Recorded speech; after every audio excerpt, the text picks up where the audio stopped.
Unmute by Iska Wellness in association with the Fern Society, powered by Guwahati Foodie and online partner Discoverist.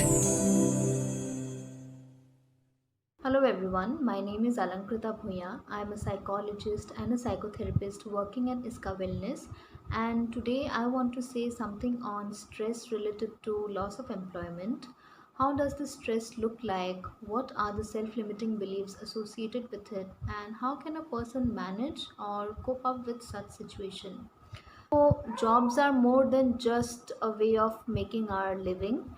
It influences our way, how we see ourselves, how we perceive ourselves, and also how we want others to see us, how we want others to recognize us.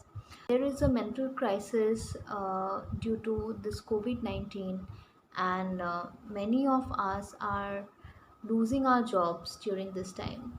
So, losing employment is one of the biggest life experiences which one can have, and apart from obvious financial anguish, stress of losing a job can take a toll on our mood, on our relationships, on our mental well-being, and it definitely takes a toll on our emotional and physical health and well-being at the same time. Might question our identity, we might question about losing everything, as if there is nothing better to do in life, I am a loser. So most of the self dialogues are oriented towards negativity. These are some kinds of self limiting beliefs which we have. We have to also understand that losing a job is not something which is permanent. Of course, it is a temporary phase, and we have to see what can we learn from this temporary phase. Firstly, I would like to say that allow yourself to grieve. So, because if you are not grieving, and if you are not grieving properly, that means it is suppressed. All the feelings are suppressed, or rather, it is being repressed. Secondly, we have to face our feelings and give time to adjust to ourselves, because this is something which is not normal. Probably there was a time when we went to our jobs or office daily, went for our regular office, and we had a routine and we had a schedule, we had a timetable, and suddenly we don't have that. So there will be a huge void which might get created, and in case there is this void, we have to learn how to identify it.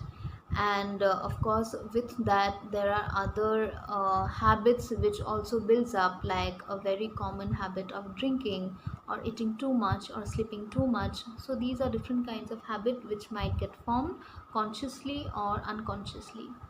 If you feel that you cannot express it to people with the fear that they might judge you for not having a job, then if you feel shy or if you're not comfortable to say it or express it to anyone else, you can simply write it down how you feel.